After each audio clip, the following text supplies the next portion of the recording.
오늘은 2022년 9월 11일 오순절 후 14째 주일이자 한가위 주일입니다. 오늘은 한가위 주일을 맞이해서 찬송가 특집 예배로 하나님께 올려드리겠습니다. 우리 함께 묵상으로 기도하시겠습니다.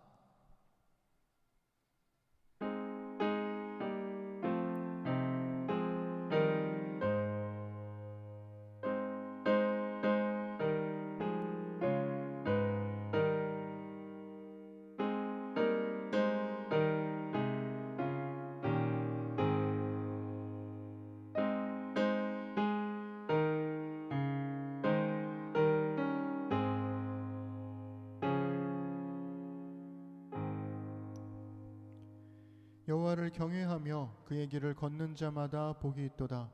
내가 네 손이 수고한 대로 먹을 것이라. 내가 복되고 형통하리로다.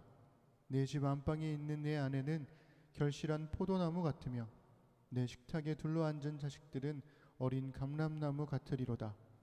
여호와를 경외하는 자는 이같이 복을 얻으리로다. 아멘. 네, 우리 찬양하겠습니다. 우리 앞서 말씀드린 대로 찬송가 특집으로 오늘은 찬송가로 하나님께 찬양하겠습니다. 아마 우리 심는교회 시작하고 찬송가로만 예배 드리는 건 처음이지 않나? 라는 생각도 드는데요. 우리 추억을 떠올리면서 또 가사를 생각하면서 우리 하나님 찬양하겠습니다. 첫 번째 찬송은 29장 성도여 다 함께입니다. 우리 기쁨으로 찬양하겠습니다.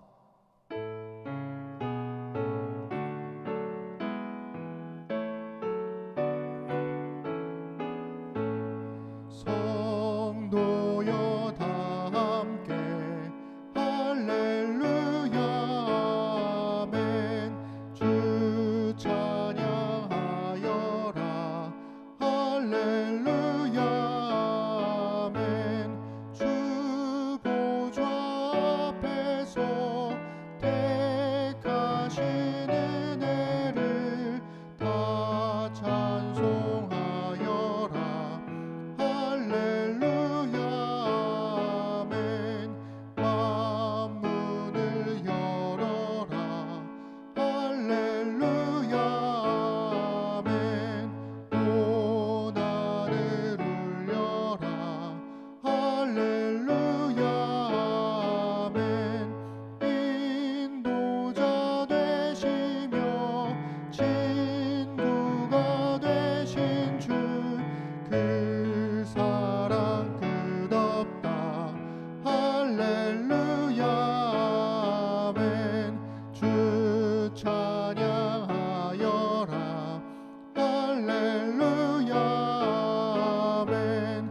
찬양은 끝없다 할렐루야 아멘.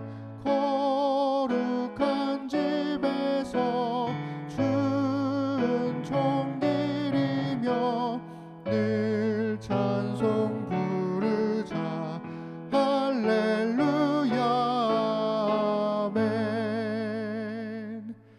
아멘. 우리 다음 찬양은 찬송가 524장입니다. 갈 길을 밝히 보이시니. 이 찬양은 우리 아버지가 처음 교회에 나오셔가지고 제가 늘 어렸을 때부터 부러워했던 게 이렇게 새벽기도 그 가족별로 돌아가면서 특송하고 막 이럴 때 저는 가족이 없으니까 교회에, 그래서 늘 외로웠는데 아버지가 교회에 처음 나오시고 나서 그 첫 해의 새벽기도 특송 때 저희 네 가족이 이 찬양을 같이 화음을 넣어서 4부 합창으로 불렀던 찬양이라서 아주 오랫동안 마음에 남는 찬양입니다. 아마 뭐 여러분들도 각자 이 찬송가에 얽힌 나름의 이야기들이 있을 건데요. 우리 그때를 생각하면서 갈 길을 밝히 보이시니 주 앞에 빨리 나갑시다. 우리 함께 찬양하겠습니다.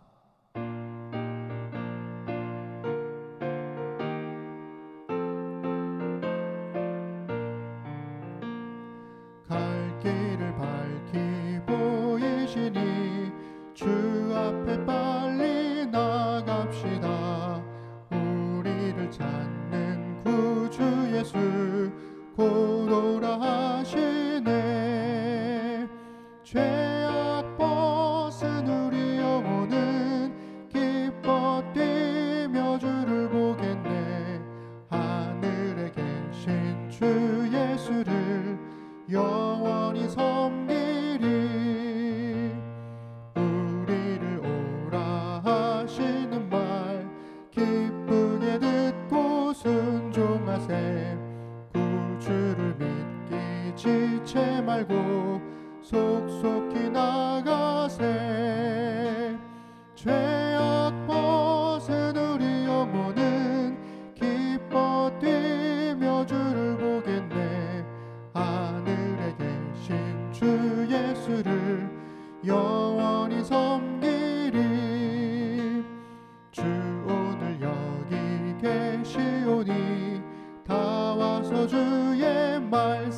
곳에 듣기도 하며 생각하니 참 진리시로다.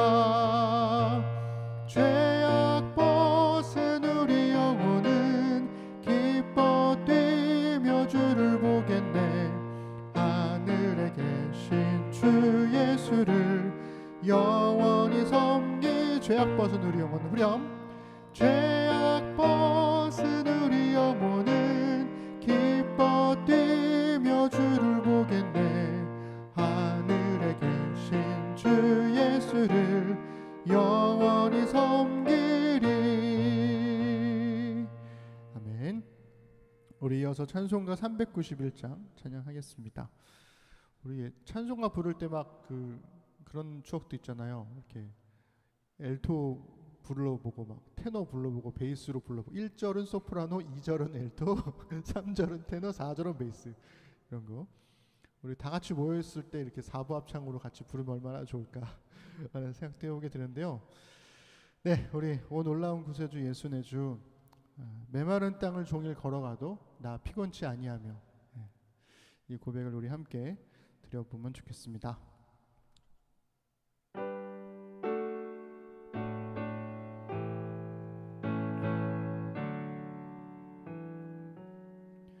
오 놀라운 구세주 예수 내 주, 참 능력의 주시로다. 큰 바위 밑 안전한 그곳으로 내 영혼을 숨기시네. 메마른 땅을 종일 걸어가도 나 피곤치 아니하며 저 위험한 곳 내가 이를 때면 큰 바위에 숨기시고 주 손으로 덮으시네. 오 놀라운 구세주 예수 내 주, 내 모든 짐 벗기시네. 죄악에서 날 끌어올리시며 또 나에게 힘 주시네. 메마른 땅을 종일 걸어가도 나 피곤치 아니하며 저 위험한 곳 내가 이를 때면 큰 바위에 숨기시고 주 손으로 덮으시네. 증량 못할 은혜로 채우시며 늘 성령에 감화주사 큰 기쁨 중 주님을 찬양토록 내 믿음을 도우시네. 메마른 땅을 종일 걸어가도 나 피곤치 아니하며 저 위험한 곳 내가 이를 때면 큰 바위에 숨기시고 주 손으로 덮으시네.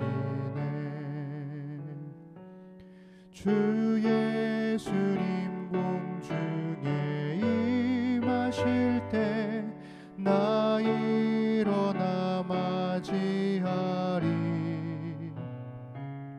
그 구원의 은총을 노래하리. 저처럼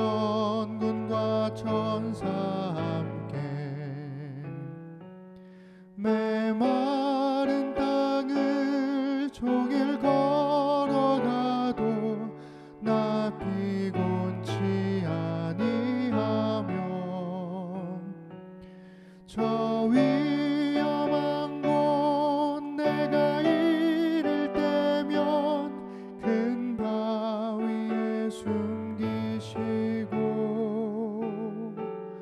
주 손으로 덮으시네. 메마른 땅을 종일 걸어가도 나 피곤치 아니하며 저 위험한 곳 내가 이를 때면 큰 바위에 숨기시고 주 손으로 덮으시네. 아멘. 네, 참 좋네요. 찬송가. 이 찬송가만의 그 매력이 있는 게 이게 그 네 단락으로 되어 있고 이게 시적인 표현들이 굉장히 많다 보니까 짧은 멜로디 안에 가사들의 내용을 다 집어넣으려고 하니 시적인 가사들이 참 많아서 참 많은 은혜를 주는 것 같습니다. 네, 우리 588장인데요. 공중나는 새를 보라. 저희 교회는 그 추수감사 뭐 절 이런 걸 안 하니까 그러나 이제 한가위이기도 하고 추석이기도 하고 또 한 해 뭐랄까요, 잘 살아왔음을 감사하는 그런 날이기도 하니까요. 공중나는 새를 보라, 농사하지 않으며 그리고 뭐 세상 주관하는 주님 새를 먹여주시니 너희 먹을 것을 위해 근심할 건 뭐냐. 우리가 주기도문을 통해서도 또 팔복을 통해서도 고백했던 것처럼 그런 내용들을 우리 함께 온 가족들과 함께 고백하는 시간 되었으면 좋겠습니다. 찬양하겠습니다.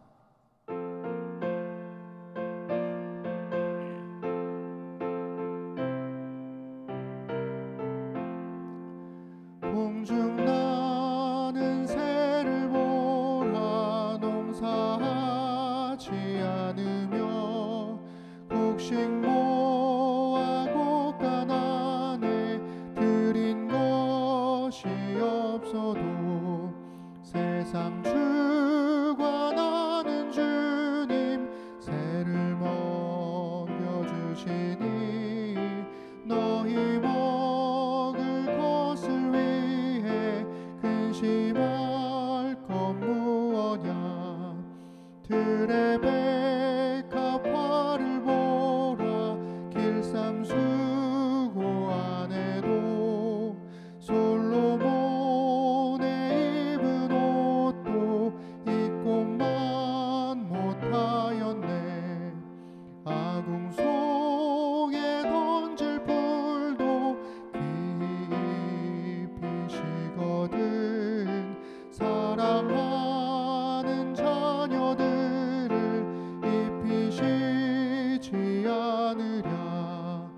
너희들은 세상에서 무엇 먹고 마시며 무슨 옷을 입고 살까 염려하지 말아라. 이는 이방 사람들이 간구하는 것이요 너희 하늘 아버지는 너희 쓸 것 아신다. 너는 먼저 주의 나라 그의 의를 구하면 하나님이 모든 것을 너희에게 주시리. 내일 일을 위하여서 아무 염려 말지니 내일 염려하지 말라. 오늘고 우리 4절 한 번 더 하겠습니다.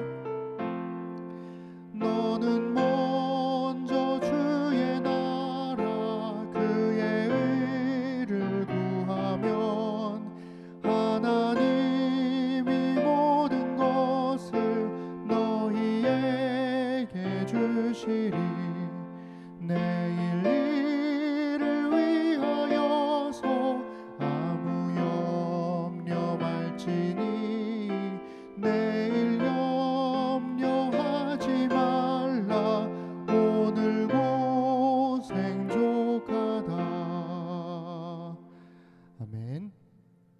함께 드리는 기도하겠습니다.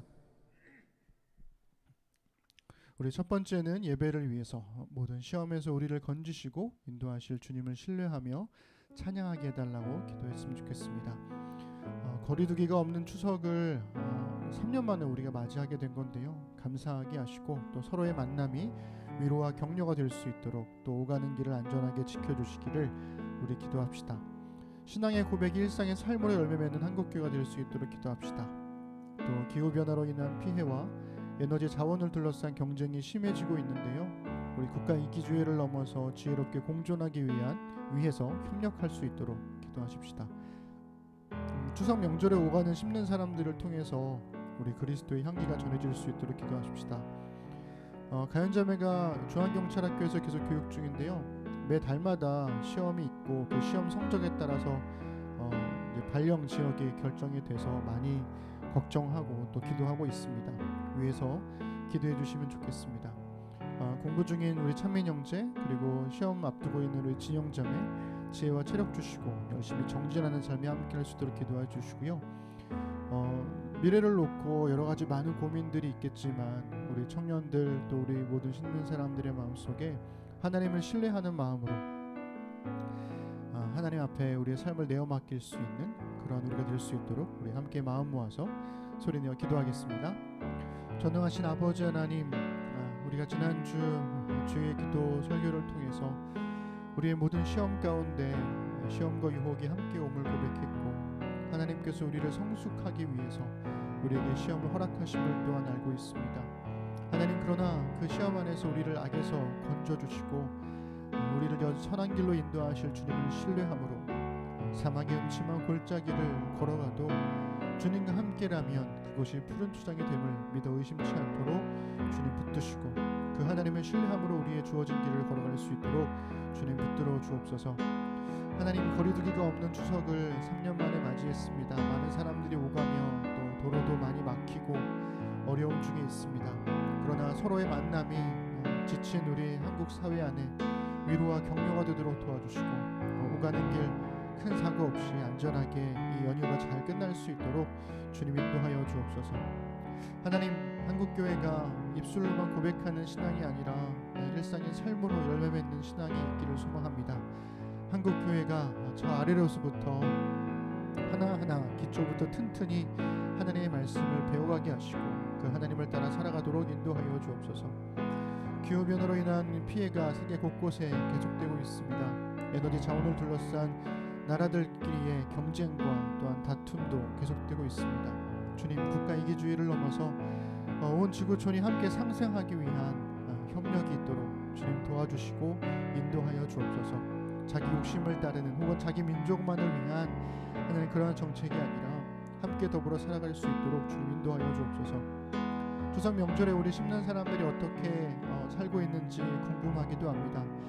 먼 길을 오고 가는 사람들이 있다면 주님 그 길을 지켜주시고 가정 안에서 가까이 소소하게 만나는 사람들이 있다면 그 안에서도 오랜만에 온 가족이 함께 모여서 서로의 위로와 격려를 보낼 수 있도록 도와주옵소서. 무엇보다 우리 심는 사람들을 통해서 그리스도의 향기가 모든 가족들에게 친척들에게 전해질 수 있도록 인도하여 주옵소서.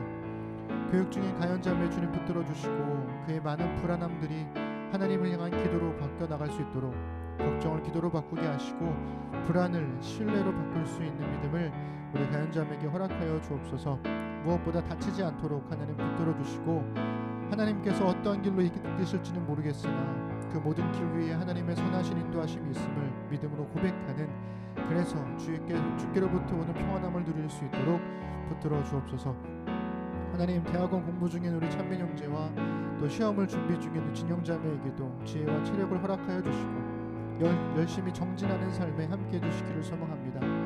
우리 사랑하는 권사님, 비사님 건강하게 지켜주시고 우리 청년들 주님 붙드시며 저들의 미래에 대한 불안과 답답함들을 하나님께서 함께 동행하시며 해결하여 주옵소서. 육아하고 있는 가정들 주님 함께 해주시고 신혼부부들 주님 돌보아 주시며 무엇보다 건강으로 함께 해주시기를 소망합니다. 순간순간마다 하나님의 도우심이 필요해서 기도할 수밖에 없음을 알고 있습니다. 걱정으로 끝나지 않도록 도와주시고 늘 하나님 앞에 기도하며 하나님의 도우심을 구할 줄 아는 우리 심는 사람들이 되도록 주님 붙드시고 인도하여 주옵소서. 감사드립니다. 우리 주의 기도, 주의 주기도문을 우리 함께 소리내어 고백하겠습니다. 하늘에 계신 우리 아버지, 아버지의 이름을 거룩하게 하시며 아버지의 나라가 오게 하시며 아버지의 뜻이 하늘에서와 같이 땅에서도 이루어지게 하소서. 오늘 우리에게 일용할 양식을 주시고 우리가 우리에게 잘못한 사람을 용서하여 준 것 같이 우리 죄를 용서하여 주시고 우리를 시험에 빠지지 않게 하시고 악에서 구하소서. 나라와 권능과 영광이 영원히 아버지의 것입니다. 아멘. 네, 우리 심는 사람들 소식 전하겠습니다. 네, 심는교회는 온라인과 오프라인 예배를 병행하고 있죠. 올 한 해 동안은 그렇게 병행할 예정이고요. 심는 온라인 신학 강좌, 심는 강좌가 진행 중에 있습니다. 2강까지 진행을 했고요. 이제 이번 주 목요일에 세 번째 강의가 이어질 예정입니다. 네, 열심히 영상을 만들고 있는데 네, 많이들 참여해 주시고 봐주시면 감사하겠습니다. 영상이 30분 정도 되는 것 같더라고요. 너무 길면 또 지루하고 너무 짧으면 내용이 없을 것 같고 그래서 알차게 최대한 잘 요약해서 하고 있으니까요. 함께 참여해 주시면 좋겠습니다. 이번 주 원래 매월 둘째 주에 목회 재정 보고를 하는데요. 이번에는 추석으로 다음 주에 하도록 하겠습니다. 추석 잘 보내셨는지 모르겠네요. 주의 은혜 가득한 추석 연휴 되셨기를 바라고 또 내일까지 연휴가 계속되니까요. 건강할 수 있도록 서로 잘 돌봐주시면 좋겠습니다. 추석 예배, 가정 예배 순서지를 제가 보내드렸죠. 그래서 요번에 원래 이번 주가 아니구나. 네, 이따가 아닌데. 이번 주가 원래 추석 주의 기도 마지막 설교 날인데 이렇게 그냥 추석 연휴와 함께 애매하게 끝나면 좀 그래서 이제 가정 예배 순서지에 이제 주의 기도를 다 한번 리마인드 할 수 있는 그렇게 한번 짜봤습니다. 도움이 되셨기를 바라고요. 네, 어제가 우리 세미자매 생일이었는데 내일은 우리 신구 형제의 생일입니다. 생일 축하합니다. 네, 우리 애기 아빠가 된 우리 신구 형제의 생일을 많이 축하해 주시고 함께 또 아이와 함께하는 생일을 채이와 함께하는 생일 처음 맞는 그 생일이고 또 추석이니까 또 어떨지 모르겠네요. 하여튼 행복하게 시간 보내셨으면 좋겠습니다.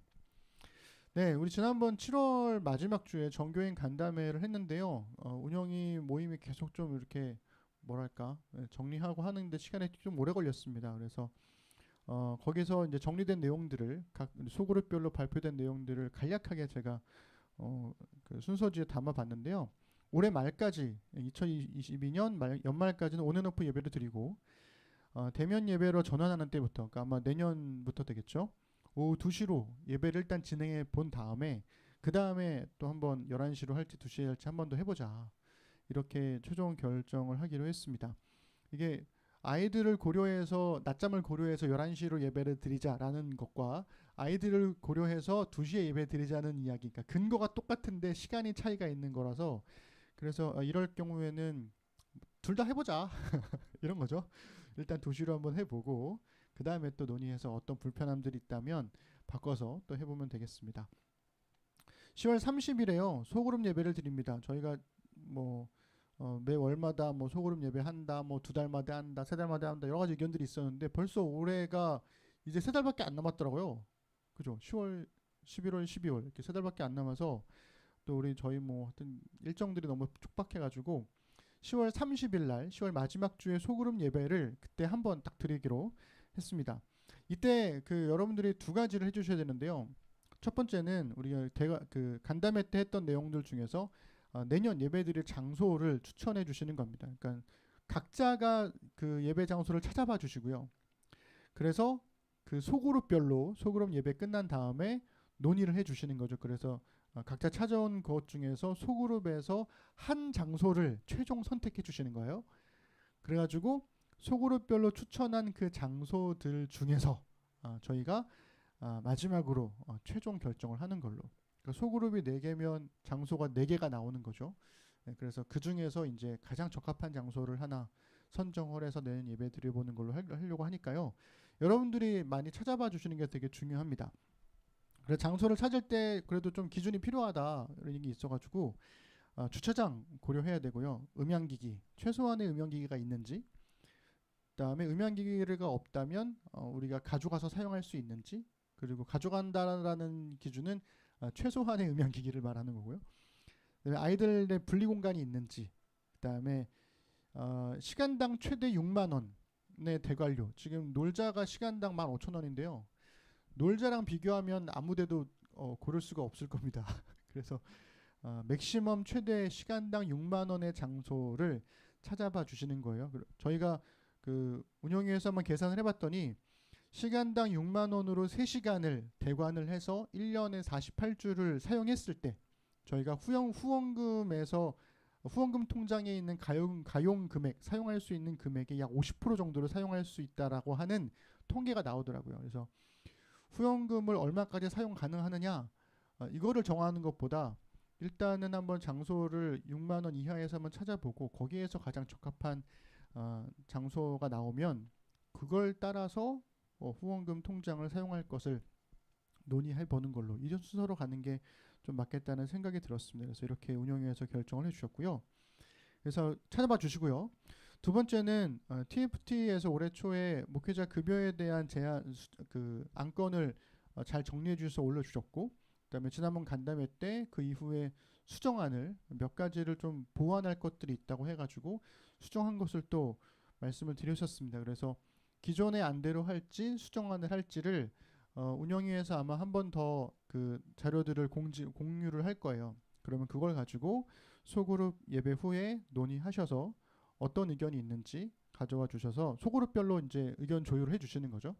그리고 나서 11월 13일 날 전체 간담회 때 소그룹별로 정리된 내용들을 가지고 저희가 최종 결정해서 그래야 내년부터 이 급여안이 실행될 수 있기 때문에 저희가 1월부터 이렇게 시작하는 거라서 생각보다 시간이 없더라고요. 그래서 1월 총회 때는 바로 실행할 수 있도록 그렇게 진행해 보려고 합니다. 마지막 네 번째가 중요한데요. 저희가 이제 MT를 가자 이런 얘기들이 되게 많았잖아요.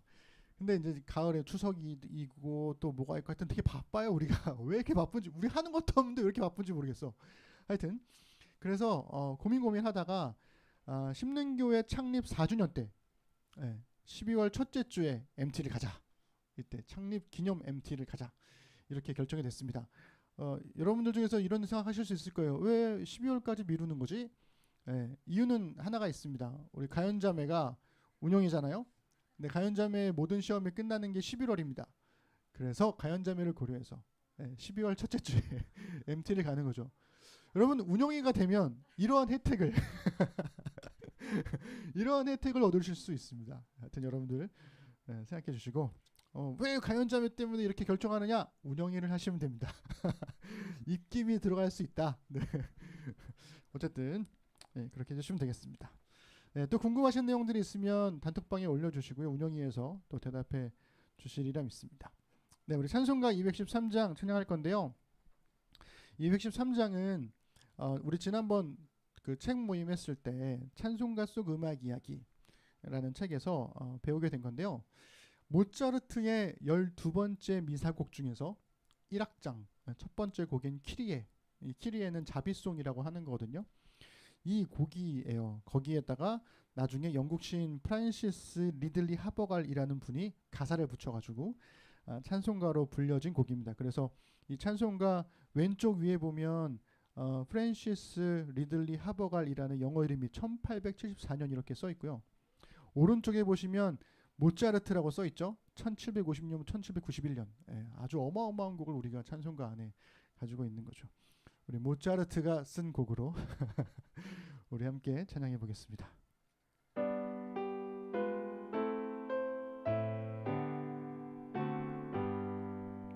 나의 생명 드리니 주여 받아주셔서 세상 살아갈 동안 찬송하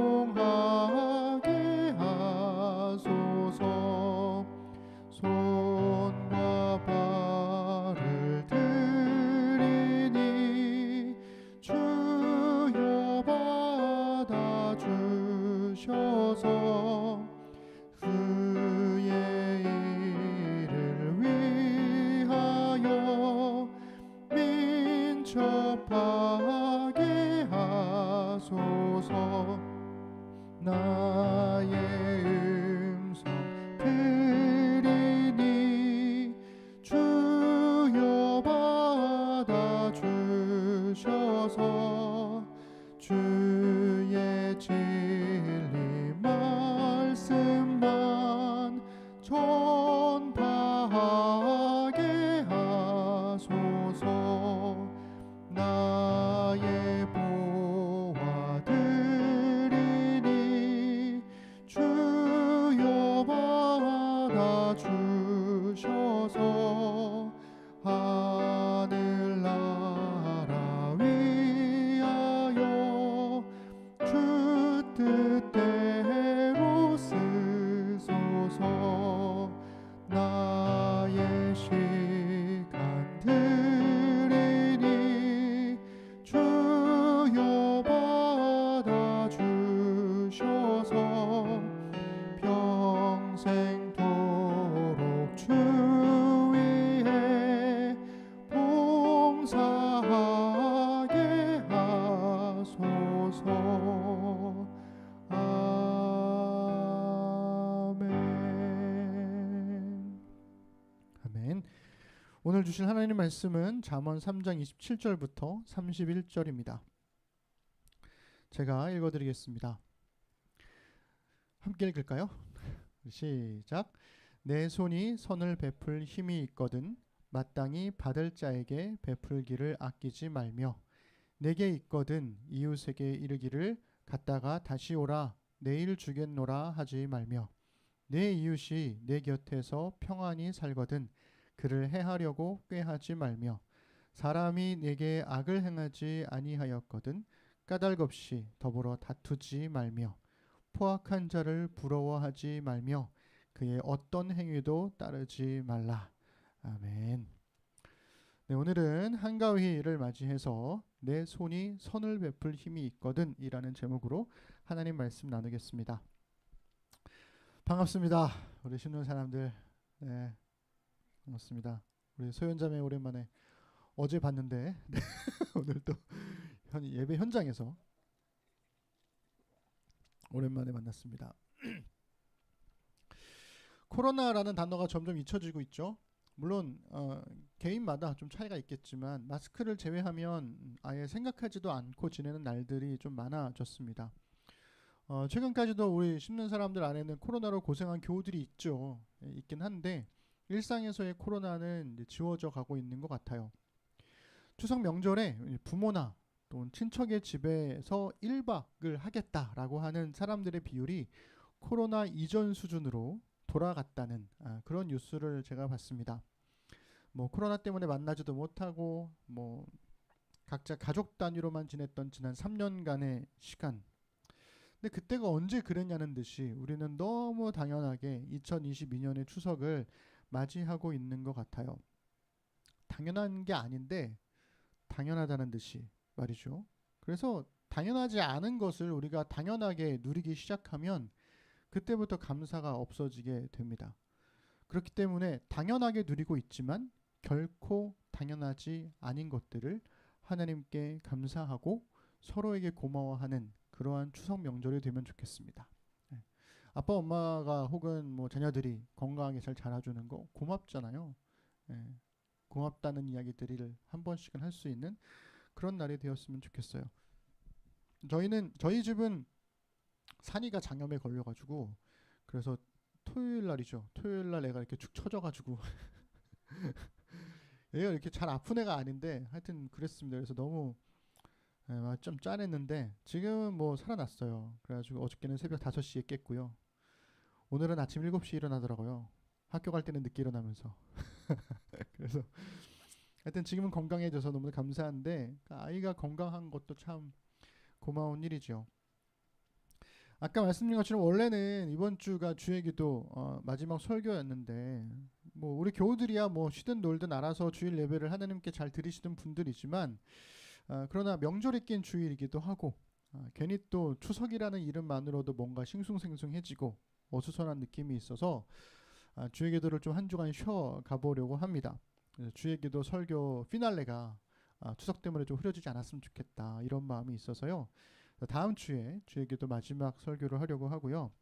그래서 아까 말씀드린 대로 이번 추석 예배 가정 예배 순서지를 주기도를 리마인더하는 그런 순서로 한번 새겨봤습니다. 준비해봤습니다. 그래서 뭐가 됐든지 부족한 사람의 설교를 통해서 전해진 하나님의 말씀이 여러분들 우리 심는 사람들의 마음에 잘 심겨졌으면 하는 그런 바람이 있습니다. 여러분 기독교인에게는 너무나 당연한 말 그리고 당연한 행동들이 있죠. 상처받았어라는 말 지금은 뭐 많이 쓰지만 어렸을 때 저는 교회에서 그런 말을 처음 들어봤고 은혜라는 말, 믿음이라는 말 마치 그것이 기독교인의 전유물인 것처럼 그렇게 생각하는 경향이 있습니다. 그런데 그리스도인에게는 너무나 당연한 말과 행동들이 비기독교인들에게 교회를 다니지 않는 사람들에게는 너무 낯선 말과 행동이라는 것을 깨닫게 되는 순간들이 간혹 있잖아요. 그래서 이 카페나 이런 데서 보면은 기독교인들 아줌마 집사님들이 모여서 얘기하는 걸 들으면 티가 확 나요. 저들은 기독교인이다 라고 하는 왜 그럴까를 생각해보면 일단 집사님이라는 표현 자체가 교회라는 그 교회 다니는 사람들에는 확 드러내주고 있고 그들만이 쓰는 그런 언어들이 많이 그런 티가 나죠. 그래서 녹음된 자기 목소리를 들으면 되게 당황하잖아요 처음에. 저는 지금 뭐 하도 많이 녹화된 걸 제가 피드백하고 하니까 익숙해졌는데 좀 당황하죠 처음에는. 그리고 관찰 카메라로 보듯이 녹화된 자기 모습을 보면 내가 저렇게 행동한다고 이렇게 부끄러워지게 되는 것처럼 그런 낯선 순간들이 오게 됩니다. 저에게는 그 기독교인에게 당연한 것들이 낯설게 느껴지는 순간이 확 이렇게 뭐랄까요 잔상처럼 남은 기억이 두 가지가 있는데요. 하나는 십자가가 있는 교회의 장의자 한켠에 앉아서 두 팔을 높이 들고 고래고래 소리 지르면서 통성기도하는 거 지극히 당연한 거였어요. 저한테는 특히나 뭐 누구보다 앞서서 제가 막 두 손 들고 소리 지르면서 기도했던 사람인데요. 그런데 이게 당연한 것을 넘어서서 사실은 교회에서 장려되는 행동이었죠. 그런데 영화 밀양을 보다가 제3자가 되어서 교회의 앵글, 교회라는 공간에서 통성기도하는 사람들의 모습을 영화관의 커다란 스크린으로 봤을 때 그 이질감을 제가 잊을 수가 없어요. 제3자들이 저렇게 기도하는 내 모습을 보면 지금 내가 영화관에서 보는 것 같은 그런 느낌을 받겠구나. 너무 낯설겠구나. 그러니까 통성기도가 당연한 제가 봐도 스크린으로 보면 이상하게 보이는데 일반 사람들이 보면 그 모습이 얼마나 이질적으로 느껴질까를 처음으로 생각해 보게 된 계기가 바로 그 장면이었습니다. 또 하나는 2004년에 아주 오래전이죠. 당시 서울시장이었던 이명박 씨가 지금은 전 대통령이죠. 장충체육관에서 열렸던 서울의 부흥을 꿈꾸는 청년연합이라는 단체에서 주최를 했어요. 네, 꺼주세요. 네. 거기서 청년학생연합기도회에서 당시에 서울시장이었던 이명박 씨가 서울을 하나님께 드리는 봉헌서라고 하는 내용의 봉헌서를 직접 낭독했다는 뉴스가 막 대대적으로 이슈가 되었을 때였습니다. 그가 이렇게 말했습니다. 대한민국의 수도 서울은 하나님이 다스리는 거룩한 도시이며 서울의 시민들은 하나님의 백성이라고 했어요. 그러면서 서울의 회복과 부흥을 꿈꾸고 기도하는 서울 기독 청년들의 마음과 정성을 담아 수도 서울을 하나님께 봉헌합니다. 그렇게 얘기했죠. 난리가 났습니다. 네티즌들은 막 서울이 서울시장 개인의 것이냐부터 시작해가지고 누구 마음대로 네가 뭔데 서울을 하나님께 바친다는 것이냐 뭐 온갖 비난들이 쏟아졌죠. 그리고 그를 반대했던 정당들 혹은 각 교계 타종교 지도자들도 날선 비판들을 쏟아냈습니다. 서울시대의 불교 인구들이 얼마인데 막 그러면서. 여러분 근데 처음 그 뉴스를 접했을 때 제가 어땠을까요? 여러분 기독교인으로서 자란 제 입장에서는 전혀 어색한 기도문이 아닌 거예요. 우리 툭하면 열방을 하나님께 기도하고 하나님 온 세계가 다 하나님의 것입니다. 우리 선포하고 하나님의 통치입니다. 막 얘기하잖아요. 하나님이 다스리십니다. 고백하고 그러니까 서울을 하나님께 드린다라는 게 이상할 고백이 아닌 거죠. 그런데 다만 중요한 한 가지 차이점이 있다면 그것이 예수님을 믿는 사람들끼리의 모임에서, 즉 교회에서 그러한 신앙 고백이라면 당연하게 들릴 수밖에 없는, 그리고 그럴 수 있는 고백이죠. 근데 문제는 이제는 2004년도가 제 기억이 맞다면 아마 그런 방송이나 뉴스들, 유튜브 있었나? 하여튼 그런 것들을 통해서 교회 내부의 이야기들이 교회 밖으로도 알려지게 되는 그런 전환기에 있었던 것 같아요. 그래서 그 변화에 익숙하지 않았던 사람들은 늘상 교회에서 하듯이 그냥 그렇게 얘기를 하는 거죠. 서울을 하나님께 드립니다. 그게 왜 이상한지도 모르겠고, 근데 그것이 고스란히 교회 밖으로 나가게 됐을 때 너무 이상한 이야기가 돼버리는 거죠. 만약 그 기도회가 CTS 방송으로 중계되지 않았다면, 인터넷 뉴스도 없었다면, 그래서 그들만의 기도회였다면, 그러면 아무런 문제가 되지 않았을 겁니다. 종교 행사의 은혜로운 고백이 되었겠죠. 물론 그 안에 참석했던 사람들 중에서 성향이 좀 다른 사람들이 있다면 좀 달라질 수 있었겠지만, 문제는 서울을 하나님께 바치겠다고 말한 그 사람이 차기 대선 후보로서의 대권의 욕심이 있었던 사람이었다는 거죠. 그리고 많은 사람들은 그가 개인적인 신앙을 빌미로 미국과 기독교의 줄을 대고 있는 거라고 비판하기도 했습니다. 그리고 4년 뒤에 그는 대한민국 17대 대통령에 당선되었죠. 그가 그만큼 유명한 사람이 아니었다면, 서울시장이 아닌 그냥 저 같은 사람이, 아무도 모르는 사람이 가가지고 그런 봉헌서를 낭독했다면 자연스러울 법한 일인데, 그는 너무나 유명한 사람이었고 세간의 이목을 받는 사람이었다는 거죠.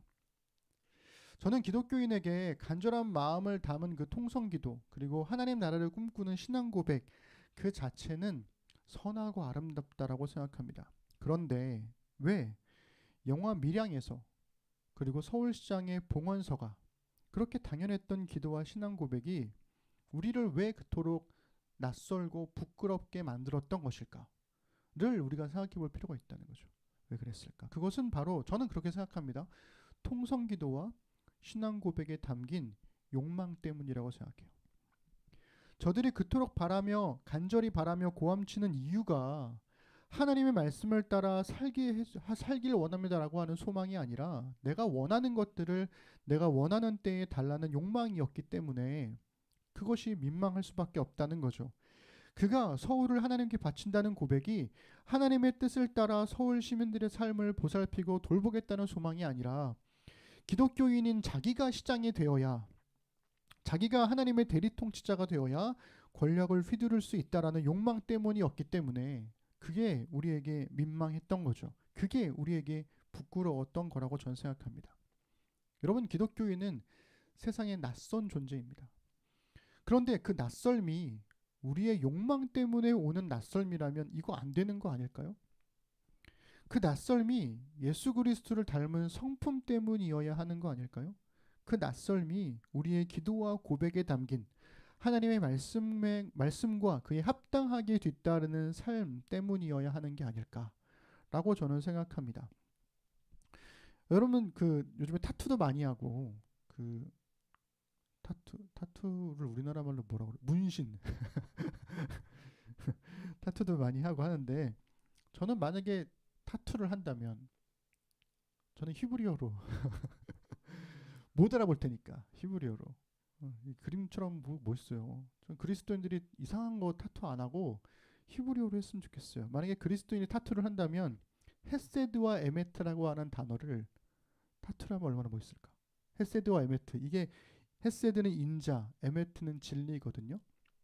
헤세드와 에메트, 인자와 진리로 타투를 한다면, 그리고 그 낙인이 그리스도인의 마음에 새겨져 있어야 한다라고 저는 생각합니다. 그리고 성경은 우리가 하나님의 백성이라면 인자와 진리를 마음에 새기라고 이야기를 하죠. 잠언 3장 3절 4절에는 이렇게 나와 있습니다. 우리 함께 읽어볼까요? 시작. 인자와 진리가 내게서 떠나지 말게 하고 그것을 내 목에 매며 내 마음판에 새기라. 그리하면 내가 하나님과 사람 앞에서 은총과 귀중히 여김을 받으리라. 아멘. 인자와 진리를 마음에 새기래요. 낙인을 찍어버리라는 거죠. 마음속에 영혼에 우리의 마음에 타투하라는 겁니다. 인자와 진리를 마음판에 새기면 그 다음이 중요해요.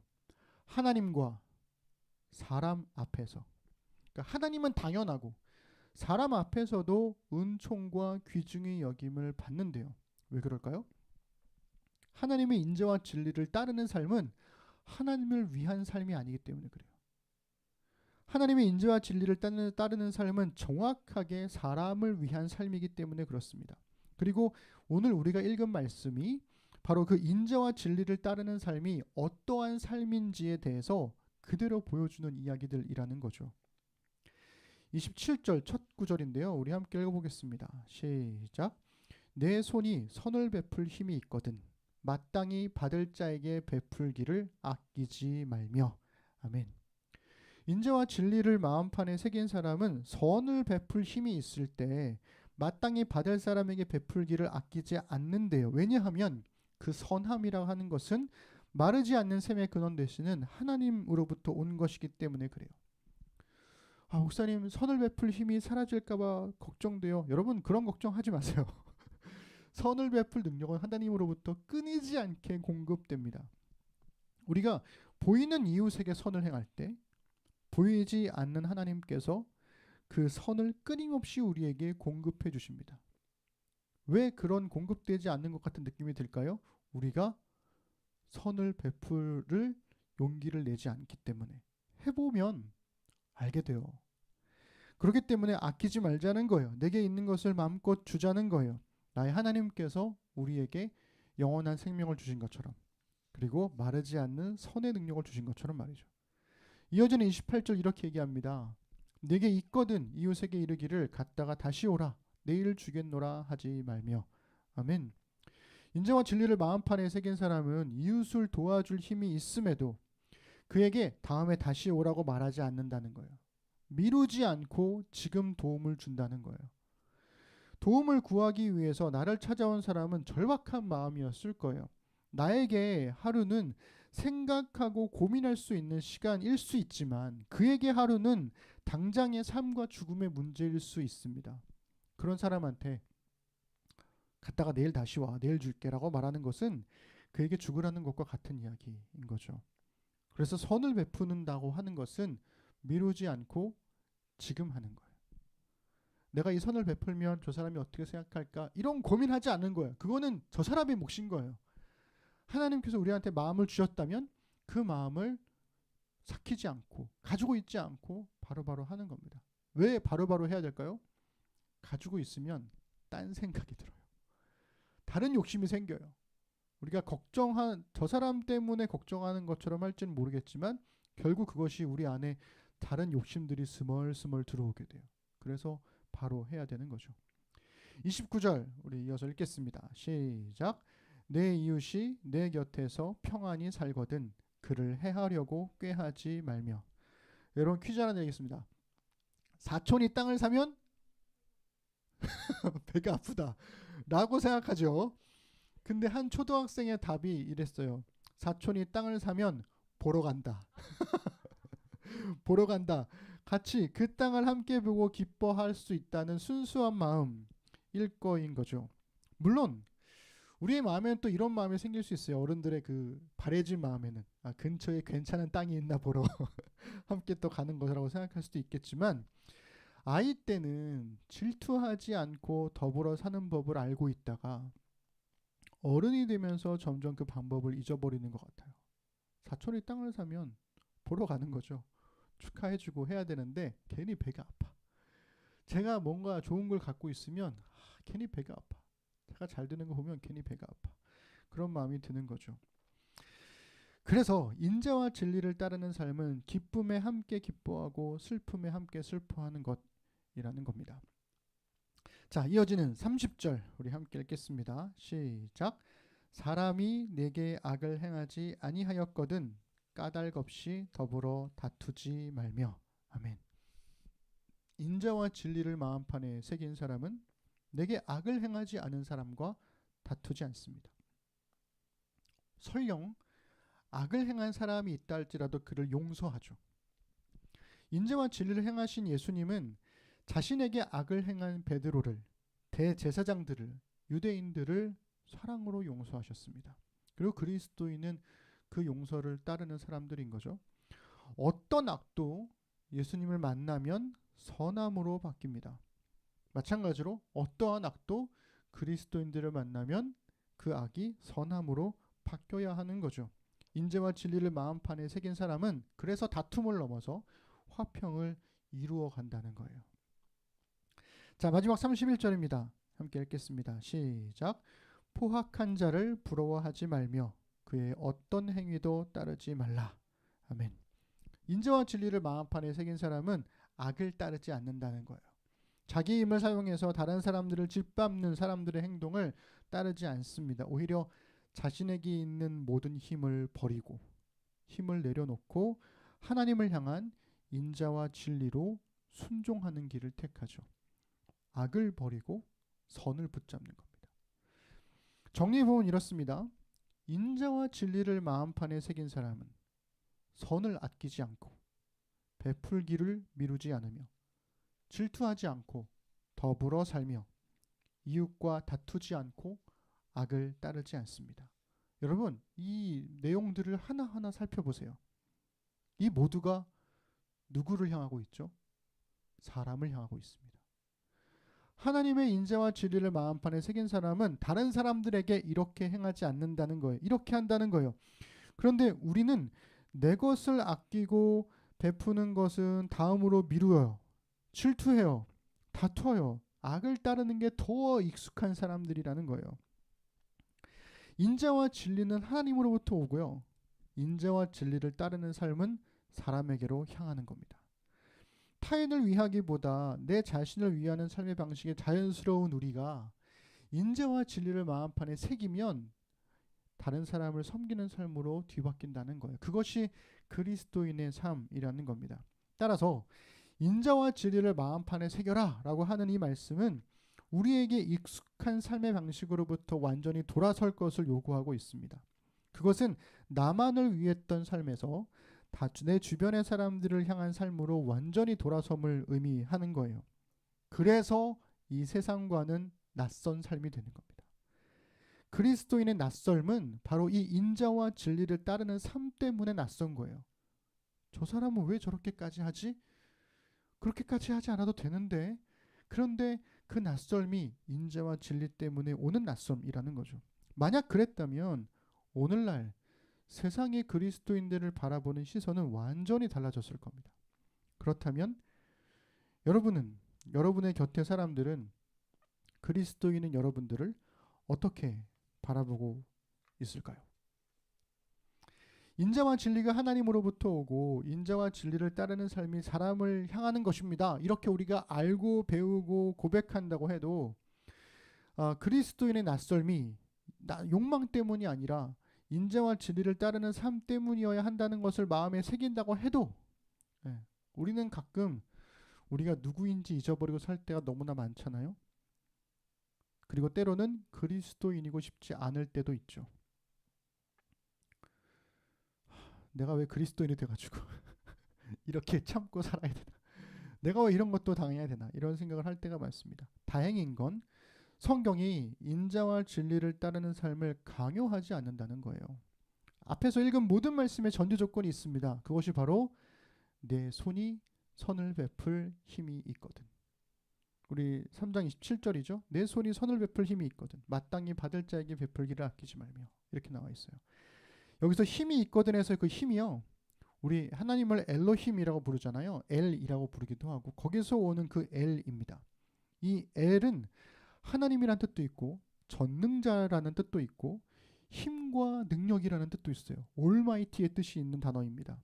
그러니까 네 손이 선을 베풀 힘이 있거든 이라는 표현은 너에게 선을 베풀 수 있는 감정과 체력이 있다면 이런 뜻이 아니라는 거예요. 그게 아니라 선하신 하나님으로부터 부여받은 힘과 능력이 너에게 있다면 그러면 베풀라는 거죠. 그러니까 이 얘기는 하나님을 믿지 않는 사람이라면 그들에게는 앞에서 말했던 인자와 진리를 따르는 삶이 요구받지 않아요. 그러나 예수 그리스도를 믿음으로 고백하는 사람들에게는 요구되어지는 것들입니다. 선한 하나님으로부터 부여받은 힘과 능력이 있는 그리스도인이기 때문에 이러한 삶을 요구받는 거죠. 인자와 진리를 따르는 삶을. 그래서 우리가 하나님으로부터 부여받은 능력이 있다라고 하는 것은 이거는 사실의 문제예요. 우리가 감정이 어떠하든 그건 변하지 않아요. 근데 그 말씀을, 그 진리를, 인자와 진리를 따를 것인가, 순종할 것인가의 문제는 의지의 문제입니다. 여기서 앞에서 말했던 고민이 생기는 거예요. 우리는 그리스도인이고 쉽지 않을 때도 많다라고 하는 현실. 인자와 진리를 마음에 새겼다고 해도 항상 그렇게 살 자신이 없죠. 저도 그렇습니다. 내 의지는 속절없이 무너지기도 하고 내 감정은 롤러코스터처럼 막 요동치기도 하니까요. 오늘은 내가 주의 말씀에 순종하겠다고 고백하지만 그날 바로 그날 밤에 나의 감정은 팍 화산 폭발처럼 터져버려서 다 때려치고 그만둘까 이런 생각도 하게 되는 그런 우리의 모습이 있죠. 그러나 오늘처럼 매주 예배 설교를 통해서 마음에 새겨진 인자와 진리를 깨닫게 될 때, 혹은 당연하지 않은 것들을 감사하게 되는 일상을 만나게 될 때, 홀로 성경을 읽다가 내 안에 새겨진 인자와 진리를 발견하게 될 때, 기도하다가 나라와 권세와 영광이 모두 하나님으로부터 옴을 고백하게 될 때, 여러분 그때만이라도 선을 아끼지 않고 베풀기를 미루지 않으며 질투하지 않고 더불어 살며 이웃과 다투지 않고 악을 따르지 않는다면 우리 안에 이 새겨진 인자와 진리는 변함없이 우리가 하나님의 자녀라는 것을 증명해 줄 것입니다. 한 번 타투 새기면 그것이 내 감정에 따라서 지워졌다가 생겨났다가 하는 게 아니잖아요. 인자와 진리가 그리스도인의 영혼에 새겨지게 되면 그것이 우리의 감정에 따라서 지워졌다 새겨졌다 하는 게 아니란 말이죠. 변함없이 우리 안에 있을 겁니다. 문득 그 낙인처럼 새겨진 인자와 진리를 발견하게 될 때, 아 맞아, 나 그리스도인이지. 아 맞아, 내게는 선을 베풀 힘이 있지. 하나님 나에게 선을 베풀 능력을 주세요 라고 고백하게 되는 거죠. 우리 사랑하는 심는 사람들, 오늘 여러분의 손에는 선을 베풀 힘이 있으십니까? 그렇다면 주저하지 말고 인자와 진리를 따라 사십시다. 추석 명절에 만난 일가 친척들에게 선을 아끼지 말고 베풀기를 미루지 맙시다. 질투하지 말고 더불어 삽시다. 다투지 말고 악을 따르지 맙시다. 인자와 진리가, 헤세드와 에메트가 우리 마음에 새겨져 있으니 인자와 진리로 인한 낯설미, 기쁨과 감사의 경험이 되기를 축복하고 또 기도해 봅니다. 설교를 마치면서 문득 이런 생각이 드네요. 우리 교회 심는 사람들로 등록할 때 헤세드와 에메트를 히브리어로 몸에 타투로 새겨보는 건 어떨까? 심는 사람들 인증 막 이런 표현 쓸데없는 얘기네요. 기도하겠습니다. 하나님, 인자와 진리, 하나님을 고백하는 사람들에게, 예수 그리스도를 고백하는 사람들에게 주어지는 이 낙인, 그리스도의 성품을 닮은 인자와 진리라는 낙인이 우리의 영혼에 새겨지게 하시고 그것을 문득 깨닫게 될 때마다 그때만이라도 하나님의 말씀을 따라 살아가는 지혜와 순종의 마음이 우리 안에 있도록 인도하여 주옵소서. 내게 선을 베풀 힘이 있거든. 우리 안에는 마르지 않는 거룩하신 하나님의 선함이 끊임없이 공급되고 있습니다. 그 능력을 의지함으로 우리에게 기회가 있을 때마다 이 선을 베풀 줄 아는 그러한 참된 그리스도인들이 되도록 우리 심는 사람들과 함께하여 주옵소서. 감사드립니다. 예수님의 이름으로 기도드립니다. 아멘. 우리 일상으로 기도하겠습니다. 설교를 듣고 각자에게 주신 하나님의 말씀을 자신의 말로 바꾸어서 일상으로의 기도로 적어보십시다.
네, 우리 경건 찬양하면서 우리 준비된 예물과 우리의 신앙 고백을 하나님께 드리겠습니다.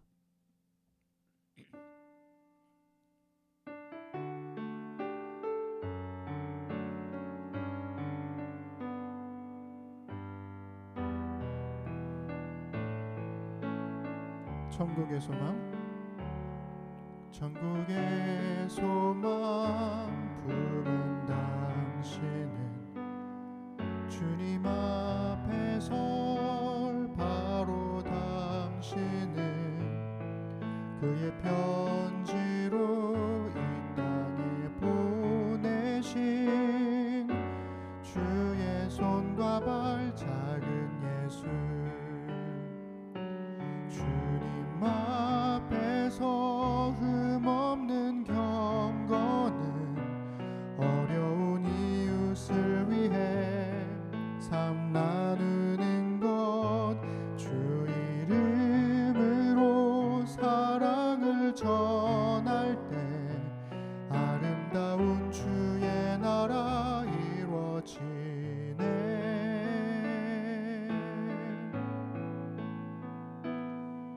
우리의 손은 예수님의 손, 우리의 얼굴 바로 주님 얼굴, 우리의 소유 모두 주님의 것, 이웃을 위해 맡기셨네. 우리 사도신경으로 신앙 고백도 드리겠습니다. 나는 전능하신 아버지 하나님 천지의 창조주를 믿습니다. 나는 그의 유일하신 아들 우리 주 예수 그리스도를 믿습니다. 그는 성령으로 잉태되어 동정녀 마리아에게서 나시고 본디오 빌라도에게 고난을 받아 십자가에 못 박혀 죽으시고 장사된 지 사흘 만에 죽은 자 가운데서 다시 살아나셨으며 하늘에 오르시어 전능하신 아버지 하나님 우편에 앉아 계시다가 거기로부터 살아있는 자와 죽은 자를 심판하러 오십니다. 나는 성령을 믿으며 거룩한 공교회와 성도의 교제와 죄를 용서받는 것과 몸의 부활과 영생을 믿습니다. 아멘. 하나님 이 시간 주신 말씀을 따라 함께 살아갈 날들을 신실하게 살겠다는 의미로 헌금을 드리고 신앙을 고백했습니다. 말씀이 삶으로 배어나와 우리 삶의 자리에 은혜의 흔적이 남게 하소서. 모든 은혜의 하나님 곧 그리스도 안에서 너희를 부르사 자기의 영원한 영광에 들어가게 하시니가 잠깐 고난을 당한 너희를 친히 온전하게 하시며 굳건하게 하시며 강하게 하시며 털을 견고하게 하시리라. 권능이 셋에 무궁하도록 그에게 있을지어다. 아멘.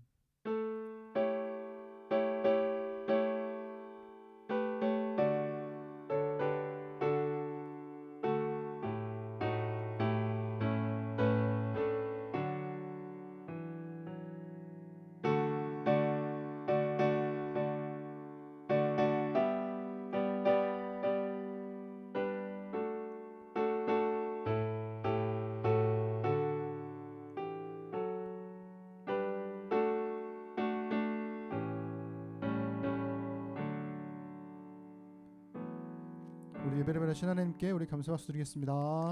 네, 수고하셨습니다.